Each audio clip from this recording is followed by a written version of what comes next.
Hi,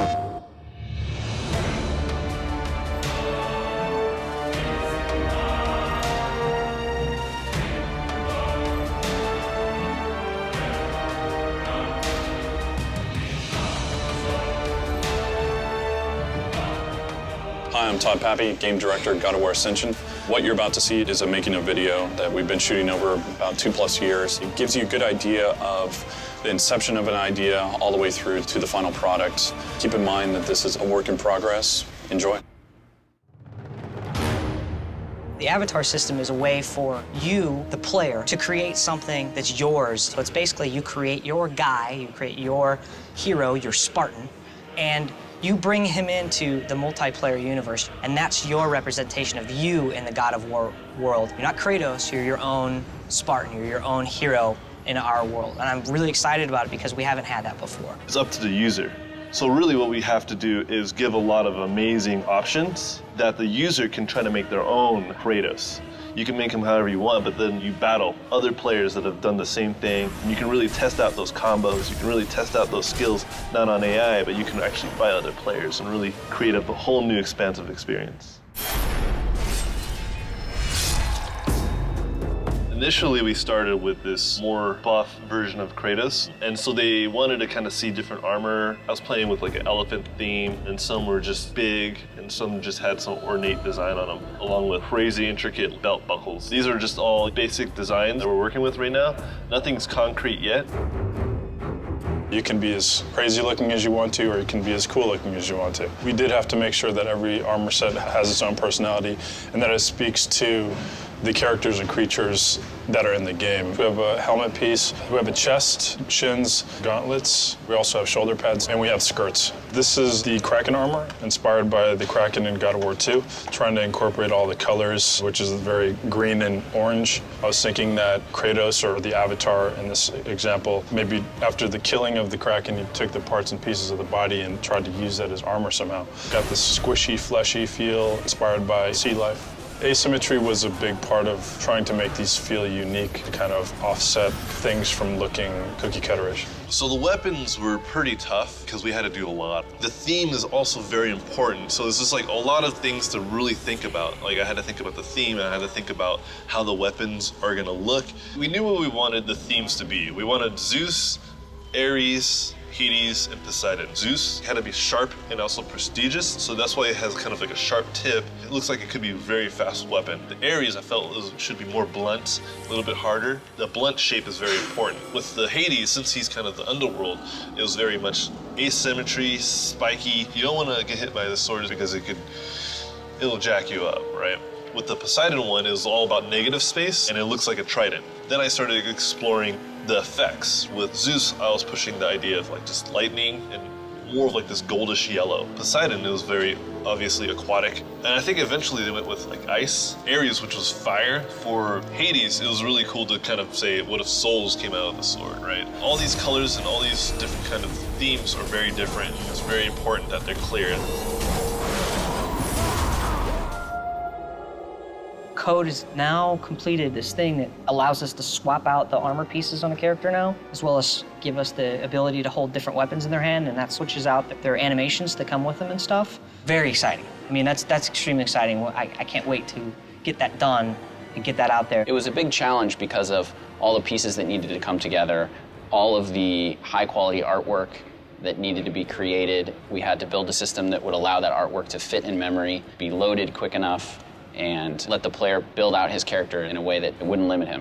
We always assume the worst case, which is that all players are wearing completely different loadout and have completely different set of armor selected.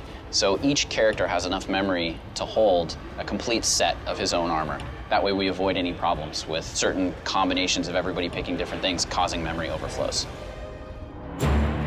We have such a heavy project here that it's just a lot of assets to take on to make and build.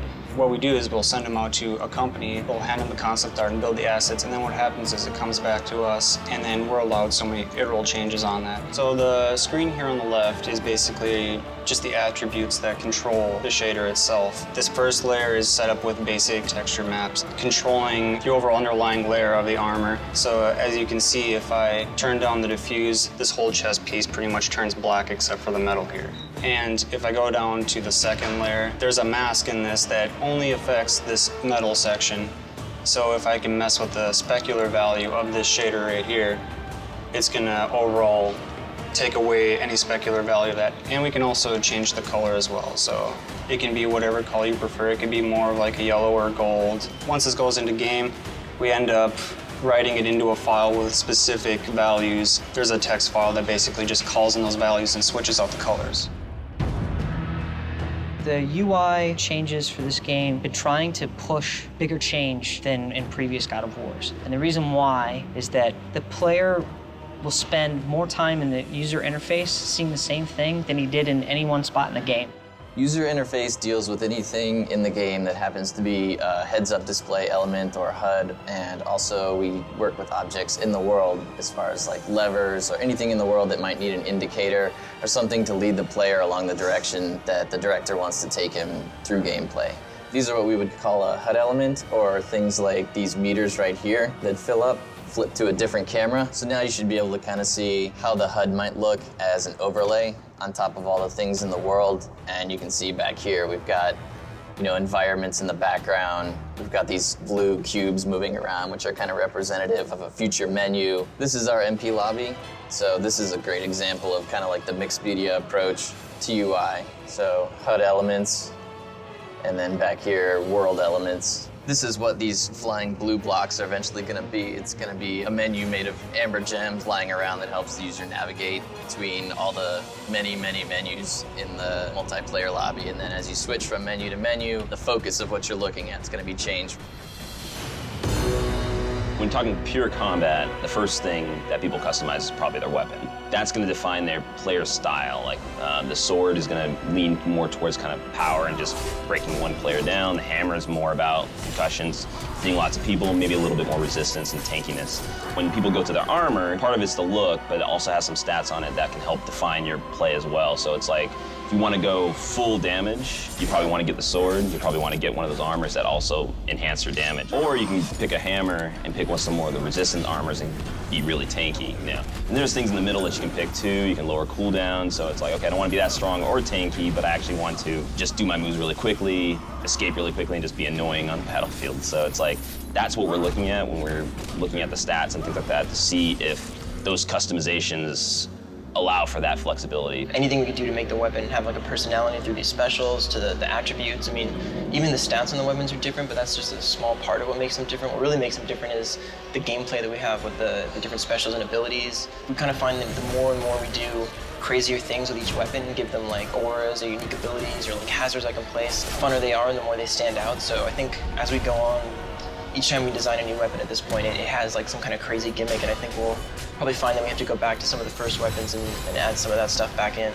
Each one of them can have its own unique stats and power, and then you mix those with allegiances. If I send out an Ares fireball, well, it can damage people over time, versus if I send out a Poseidon one, it could slow them. There's those kind of nuances that we can do to make sure that everything feels special and unique. It's definitely been a challenge. I mean, there's, like I said, there's a lot of abilities, a lot of things, and a lot of things new to God of War and just this genre of multiplayer. So we don't have many examples to look at when it comes to this style of melee combat and multiplayer. So yeah, it's been definitely a challenge to figure out like what play styles would actually work and what people would want to do and make sure they want to do it.